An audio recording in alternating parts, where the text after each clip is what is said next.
Previously, on the World War I conspiracy. The First World War started as the result of a conspiracy. But to understand this conspiracy, we must turn not to Sarajevo and the conclave of Serbian nationalists plotting their assassination of Archduke Franz Ferdinand in the summer of 1914, but to a chilly drawing room in London in the winter of 1891. Rhodes had the money and he had the contact. He was a great Rothschild man, and his mining wealth was literally uncountable.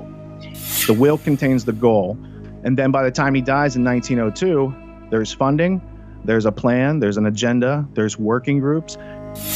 The only thing feasible to carry out this idea is a secret society gradually absorbing the wealth of the world. And they thought if they could hook in with that alliance, then they had the possibility of defeating Germany quickly and without too much trouble. And that is basically what they did. It is to this clique, not to the doings of any conspiracy in Sarajevo, that we can attribute the real origins of the First World War, with the 9 million dead soldiers and 7 million dead civilians that lay piled in its wake. But for this cabal, 1914 was just the start of the story.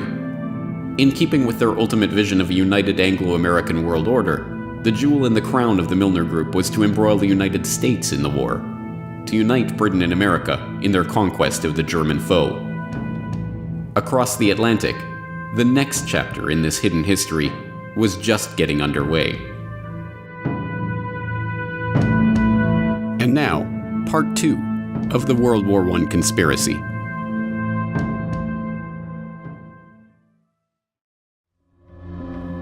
Part 2. The American Front. May 7th, 1915. Colonel Edward Mandell House is on his way to meet with King George V, who ascended to the throne after Edward VII's death in 1910. Accompanying him is Edward Grey, British Foreign Secretary and acolyte of the Milner Group. The two speak of the probability of an ocean liner being sunk, and House informs Grey that, if this were done, a flame of indignation would sweep across America, which would in itself probably carry us into the war. An hour later, at Buckingham Palace, King George V inquires about an even more specific event. We fell to talking, strangely enough, of the probability of Germany sinking a transatlantic liner. He said, suppose they should sink the Lusitania with American passengers on board. And, by a remarkable coincidence, at 2 o'clock that afternoon, just hours after these conversations took place, that is precisely what happened.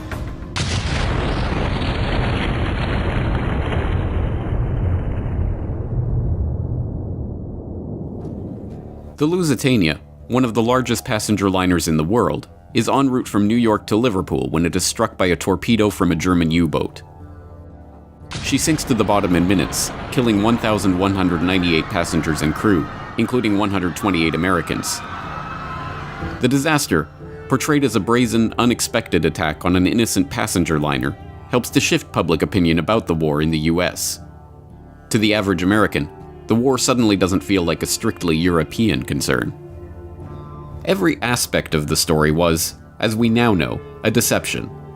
The Lusitania was not an innocent passenger liner, but an armed merchant cruiser officially listed by the British Admiralty as an auxiliary warship. It was outfitted with extra armor, designed to carry 12 6-inch guns, and equipped with shell racks for holding ammunition. On its transatlantic voyage, the ship was carrying war material, specifically more than 4 million .303 rifle bullets and tons of munitions including shells, powder, fuses, and gun cotton in unrefrigerated cargo holds that were dubiously marked cheese, butter, and oysters. This secret manifest was officially denied by the British government for generation after generation, but in 2014, a full 99 years after the event, internal government documents were finally released in which the government admitted the deception. And, most remarkably of all, by Edward Mandell House's own account, both Edward Grey and King George V himself were discussing the sinking of the Lusitania just hours before the event took place. It's a story that provides a window into the secret society's years-long campaign to draw the United States into World War I. But in order to understand this story, we have to meet Edward Mandell House and the other Milner Group co-conspirators in America. Strange as it might seem, there were no shortage of such co-conspirators in the US. Some, like the members of the influential Pilgrim Society, founded in 1902 for the encouragement of Anglo-American good fellowship, shared Rhodes's vision of a united Anglo-American world empire. Others were simply lured by the promise of money. But whatever their motivation, those sympathetic to the cause of the Round Table included some of the wealthiest and most powerful people in the United States at the time. Many of these figures were to be found at the heart of Wall Street, in the banking and financial institutions revolving around J.P. Morgan and Company. John Pierpont Morgan, or Pierpont as he preferred to be called, was the nucleus of turn-of-the-century America's banking sector. Getting his start in London in 1857 at his father's merchant banking firm, the young Pierpont returned to New York in 1858 and embarked on one of the most remarkable careers in the history of the world. Making his money financing the American robber barons of the late 19th century, from Vanderbilt's railroads to Adolph Simon Ochs's purchase of the New York Times to the buyout of Carnegie Steel, Morgan amassed a financial empire that, by the 1890s, wielded more power than the United States Treasury itself. He teamed up with his close allies, the House of Rothschild, to bail out the US government during a gold shortage in 1895 and ease the Panic of 1907, which he helped to precipitate by locking 120 of the country's most prestigious bankers in his library and forcing them to reach a deal on a $25 million loan to keep the banking system afloat. As we saw in Century of Enslavement, the history of the Federal Reserve, Morgan and his associates were only too happy to use the banking crises they helped to create to galvanize public opinion toward the creation of a central bank. So long as that central bank was owned and directed by Wall Street, of course. But their initial plan, the Aldrich Plan, was immediately recognized as a Wall Street ploy. Morgan and his fellow bankers were going to have to find a suitable cover to get their act through Congress, including, preferably, a president with sufficient progressive cover to give the new Federal Reserve Act an air of legitimacy.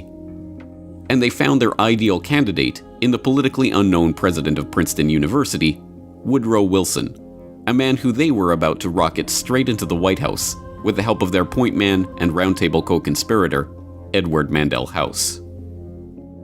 Richard Grove, TragedyAndHope.com. Woodrow Wilson was an obscure professor at Princeton University who, from reading all that I've read about him, wasn't the smartest guy, but he was smart enough to pick up when other people had good ideas. And then he bumps into this guy named Colonel House. Now, Colonel House, he grew up in Beaumont, Texas. And Colonel House's dad was like a Rhett Butler type of smuggler, privateer, pirate during the Confederate War with the Union.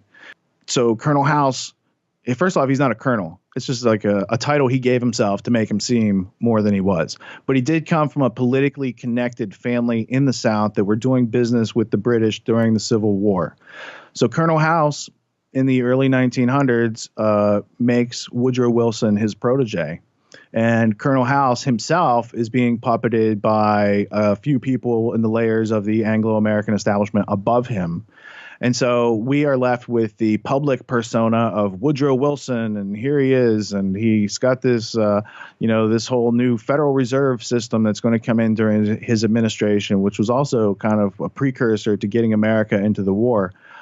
Because it changed our financial dependency from being self-reliant and printing our own debt-free money to being indentured to international bankers who charge us as they print money out of thin air and charge future generations for it. The election of Woodrow Wilson once again shows how power operates behind the scenes to subvert the popular vote and the will of the public. Knowing that the stuffy and politically unknown Wilson would have little chance of being elected over the more popular and affable William Howard Taft, Morgan and his banking allies bankrolled Teddy Roosevelt on a third-party ticket to split the Republican vote. The strategy worked, and the banker's real choice, Woodrow Wilson, came to power with just 42% of the popular vote.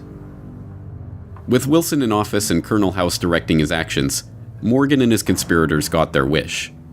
1913 saw the passage of both the Federal Income Tax and the Federal Reserve Act, thus consolidating Wall Street's control over the economy.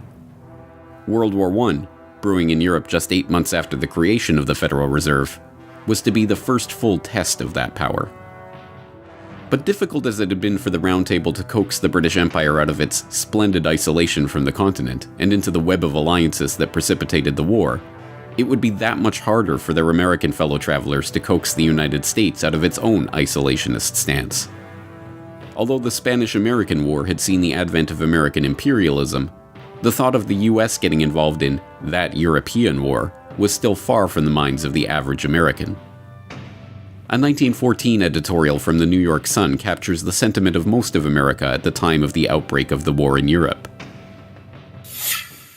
There is nothing reasonable in such a war as that for which Europe has been making ready, and it would be folly for this country to sacrifice itself to the frenzy of dynastic policies and the clash of ancient hatreds which is urging the old world to its destruction. The Sun was by no means unique in its assessment. A vote taken among 367 newspapers throughout the United States in November of 1914 found just 105 pro-Ally and 20 pro-German papers, with the vast majority, 242 of them, remaining firmly neutral and recommending that Uncle Sam stay out of the conflict. Once again, just as they did in Britain, the cabal was going to have to leverage its control of the press and key governmental positions to begin to shape public perception and instill pro-war sentiment. And once again, the full resources of these motivated co-conspirators were brought to bear on the task. One of the first shells in this barrage of propaganda to penetrate the American consciousness was the Rape of Belgium, a catalogue of scarcely believable atrocities allegedly committed by the German forces in their invasion and occupation of Belgium at the start of the war. In a manner that was to become the norm in 20th century propaganda, the stories had a kernel of truth. There is no doubt that there were atrocities committed and civilians murdered by German forces in Belgium. But the propaganda that was spun from those kernels of truth was so over the top in its attempts to portray the Germans as inhuman brutes that it serves as a perfect example of war propaganda. The American population at that time had a lot of German people in it. 30 to 50% of the population had relations back to Germany. So there had to be this very clever propaganda campaign. It's known today as Babies on Bayonets. So if you have no interest in World War I, but you think it's interesting to study propaganda so you don't get fooled again, then type it into your favorite search engine, Babies on Bayonets, World War I. You'll see hundreds of different posters where the Germans are bayoneting babies, and it brings about emotions, and it doesn't give you the details of anything, and emotions drive wars, not facts. Facts are left out and deleted all the time in order to create wars. So I think that putting facts back in might help prevent wars. But I do know that they like to drive people on emotion. The Babies on Bayonets, getting America into World War I, that's a key part of it. Children who had their hands chopped off, nuns that were raped, shocking things, genuinely shocking things. The Canadian officer who was nailed to a St. Andrew's cross on a church door and left there to bleed to death. These were the great myths peddled in order to defame and bring down the whole image of any justification for German action and try and influence America into war. Jerry Docherty, co-author of Hidden History, The Secret Origins of the First World War. That's not to say that there weren't atrocities on both sides.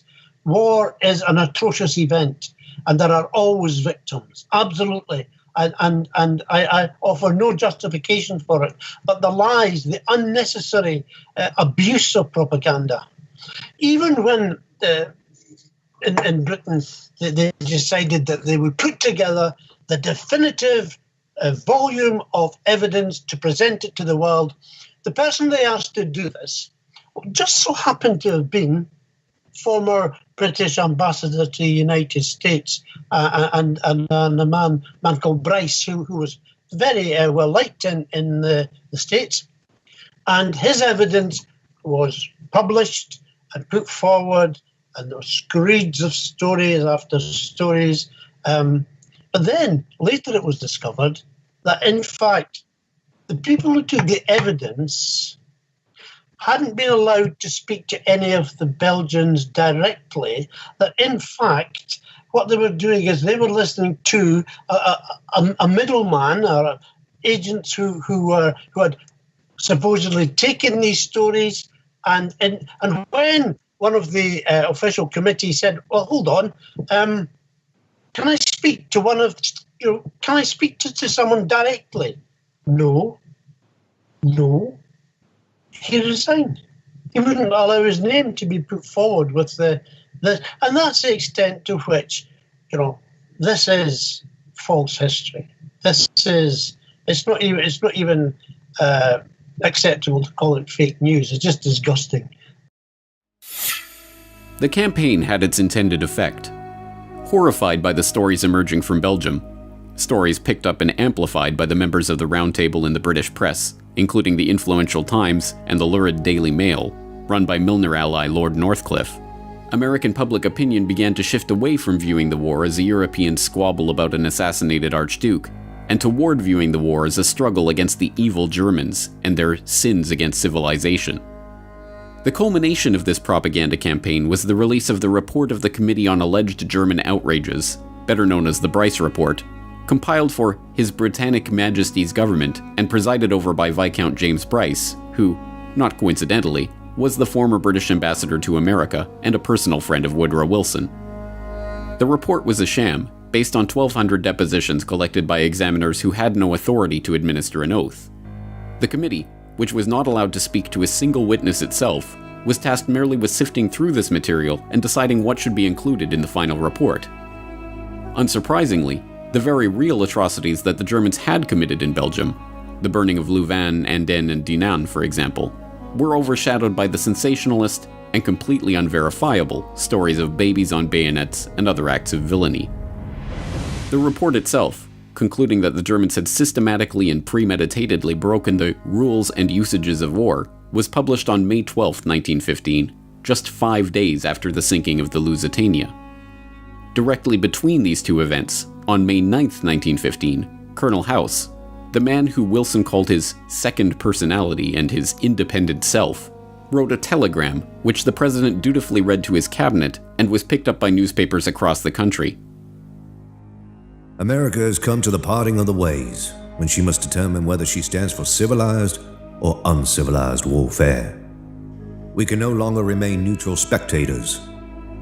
Our action in this crisis will determine the part we play when peace is made, and how far we may influence a settlement for the lasting good of humanity. We are being weighed in the balance, and our position amongst nations is being assessed by mankind. But despite this all-out propaganda assault, the American public was still largely against entering the war. It was in this context that the same group of Wall Street financiers who had maneuvered Wilson into the White House presided over the 1916 presidential election, one that the country knew would decisively conclude America's neutrality in the war, or its decision to send forces to engage in European combat for the first time in history. The bankers left nothing to chance. Wilson, who would predictably follow House's lead on all matters, including war, was still their preferred candidate.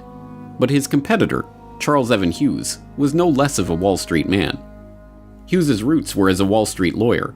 His firm represented the New York, Westchester, and Boston Railroad Company for J.P. Morgan and Company, and the Baptist Bible class that he led boasted many wealthy and influential members, including John D. Rockefeller Jr. The affable Hughes was stiff competition for the wooden and charmless Wilson, but such was the importance of American neutrality that "He kept us out of war" actually became the central slogan of the campaign that saw Wilson return to the White House. And then, of course, came the famous election of 1916. Wilson wasn't popular, but Wilson simply, he had no kind of public persona which warmed people. On the contrary, he was a cold fish. He had dubious links with several of those who were powerful in Wall Street. But his propaganda for re-election was, he kept us out of war. Here was a man, vote for Wilson, he kept us out of war. An inherent promise that he would continue to keep America out of war. And in fact, of course, within months, America was was thrown into the war by its own government. He kept us out of war. But just as in the British election of 1906, which saw the British public overwhelmingly voting for Henry Campbell Bannerman's Liberal Party and their platform of peace, only to get the Milnerites in the cabinet entering secret agreements to bring about war, so too was the American public duped at the ballot box in 1916. In fact, in the fall of 1915, over 1 year before the election even took place, Wilson's string puller, Edward Mandell House, was engaged in a secret negotiation with Edward Grey, the Milnerite heading Britain's Foreign Office. That negotiation, long hidden from the public, but finally revealed when House's papers were published in 1928, shows the lengths to which Grey and House were willing to go to draw America into the war on the side of the Allies and against the Germans. On October 17, 1915, House drafted a letter to Grey which he called one of the most important letters I ever wrote. Before sending it, he split it into 2 separate coded messages to ensure it would not be readable if it were intercepted. In it, he laid out a plan to steer the US into war with Germany under the false pretense of a peace conference. Dear Sir Edward, in my opinion, it would be a worldwide calamity if the war should continue to a point where the Allies could not, with the aid of the United States, bring about a peace along the lines you and I have so often discussed. It is in my mind that, after conferring with your government, I should proceed to Berlin and tell them that it was the President's purpose to intervene and stop this destructive war, provided the weight of the United States thrown on the side that accepted our proposal could do it. I would not let Berlin know, of course, of any understanding had with the Allies, but would rather lead them to think our proposal would be rejected by the Allies. This might induce Berlin to accept the proposal, but if they do not do so, it would nevertheless be the purpose to intervene. Perhaps realizing the gravity of what was being proposed, Woodrow Wilson, the man who would later be elected for his ability to keep America out of war, merely added the word probably to House's assurance that America would join the war.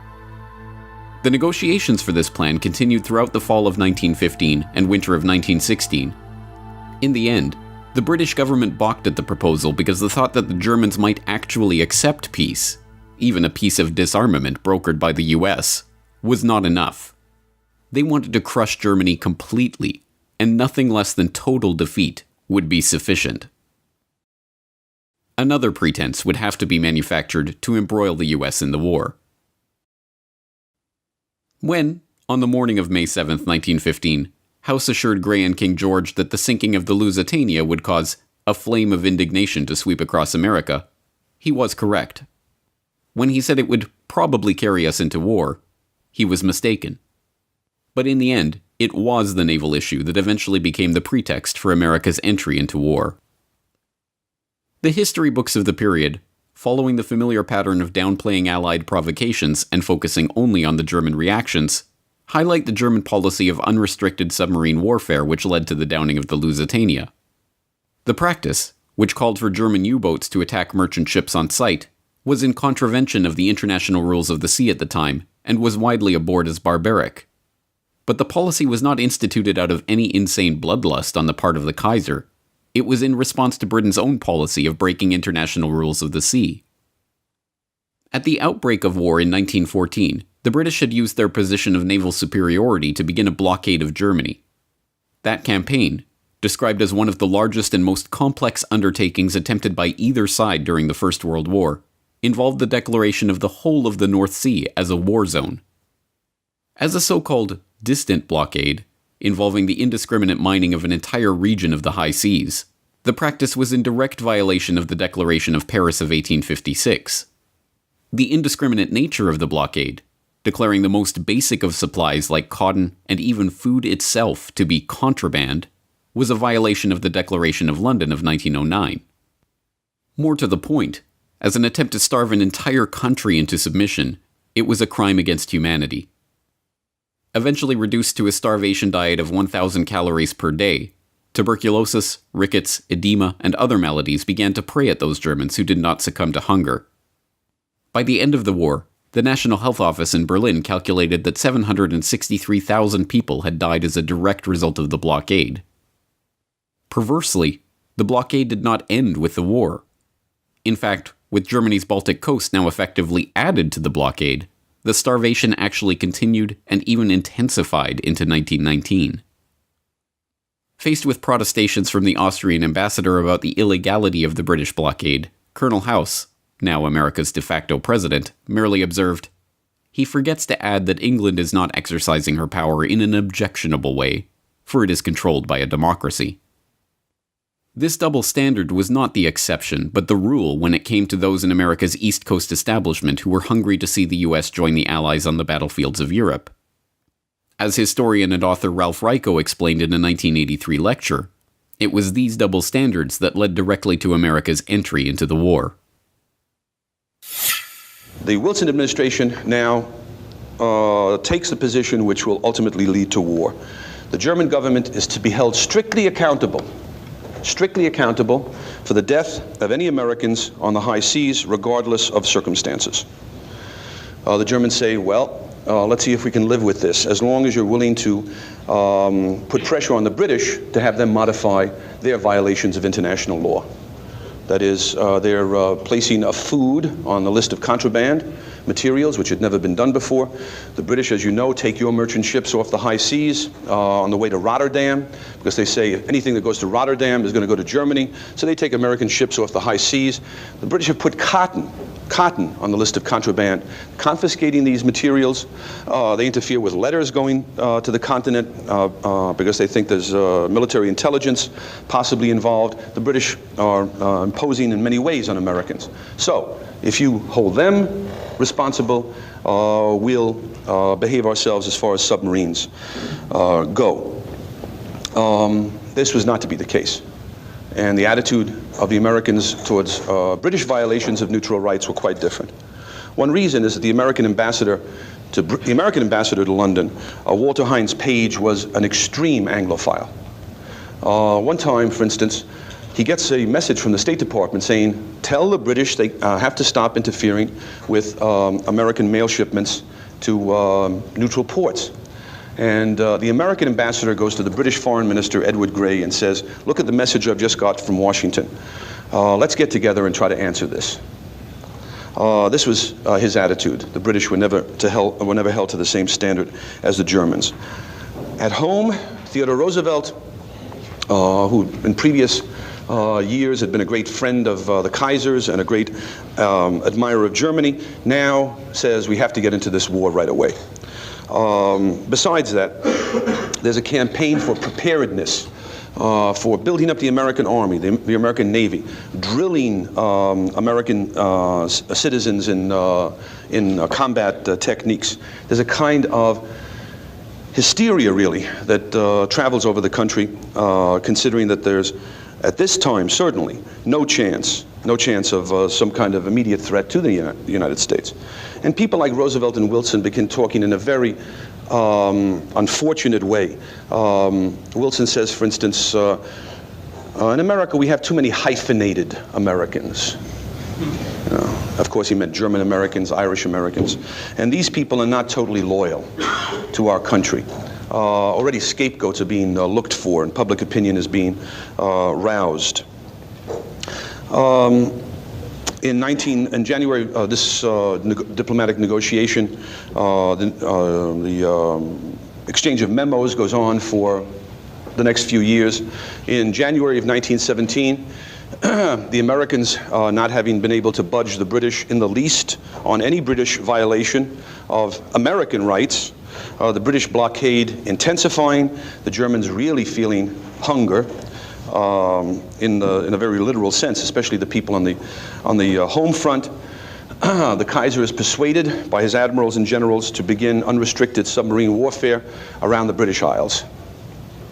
The American position by this time had solidified, had become a totally rigid one, and when all is said and done, when you go through all of the back and forth memoranda and notes and principles established, the United States went to war against Germany in 1917 for the right of Americans to travel in armed, belligerent merchant ships carrying munitions through war zones.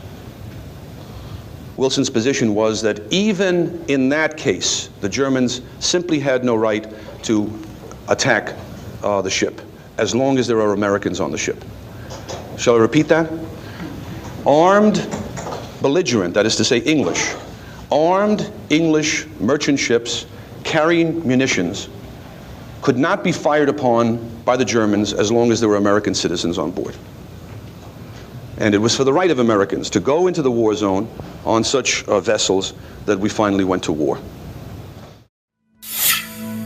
After months of deliberations, and with the situation on the home front becoming increasingly desperate, the German military commanders decided to resume their unrestricted submarine warfare in 1917. As expected, U.S. merchant ships were sunk, including 4 ships in late March alone. On April 2, 1917, Woodrow Wilson made his historic speech calling for Congress to declare war on Germany and commit U.S. troops to European battlefields for the first time. The speech, made over 100 years ago by and for a world that has long since passed away, still resonates with us today.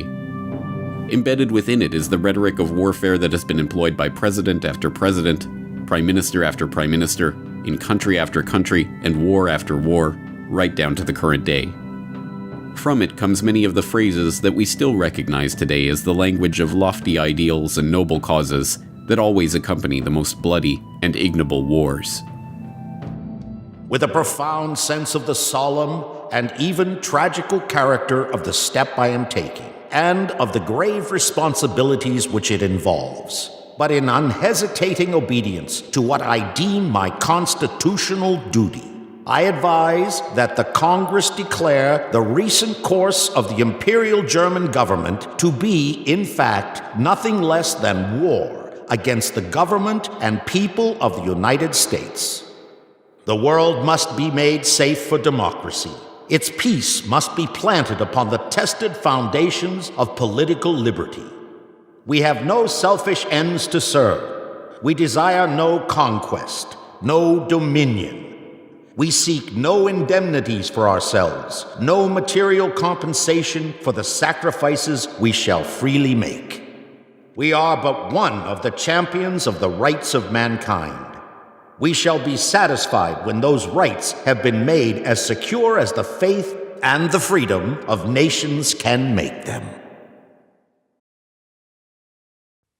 4 days later, on April 6, 1917, the U.S. Congress issued a formal declaration of war against the Imperial German government. Inside the White House, President Woodrow Wilson conferred with advisors, then signed the proclamation of war against Germany. Everywhere there was cheering and waving of flags. Hindsight or cynicism might make us smile at the thought that this war was sometimes called the Great Adventure. Never again would we see our entry into a major conflict excite so many to such heights of elation. Naive? Probably. But here was a generation of young men not yet saturated by the paralyzing variety of self-analysis and the mock sciences. They believed. Over there, send the word over there, that the Yanks are coming, the drums rum-tumming everywhere, so prepare, stay up. All along the Western Front, the Allies rejoiced. The Yanks were coming. House, the Milner Group, the Pilgrims, the Wall Street financiers, and all of those who had worked so diligently for so many years to bring Uncle Sam into war had got their wish. And before the war was over, millions more casualties would pile up. Carnage the likes of which the world had never seen before had been fully unleashed. The trenches and the shelling, the no man's land and the rivers of blood, the starvation and the destruction, the carving up of empires, and the eradication of an entire generation of young men. Why? What was it all for? What did it accomplish? What was the point? To this day, over 100 years later, we still look back on the horrors of that great war with confusion. For so long we have been told non-answers about incompetent generals and ignorant politicians. It's the senselessness of war the teachers of this fraudulent and partial history have told us with a shrug. But Now that the players who worked to set the stage for this carnage have been unmasked, these questions can finally be answered.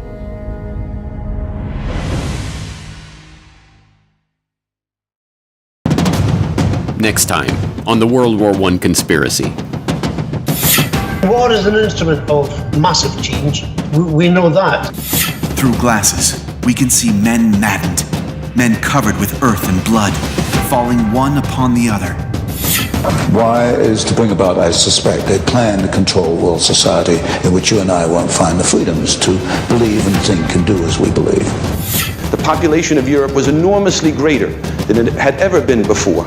And now the time came to slaughter some part of the sheep for the purposes of the ones who were in control.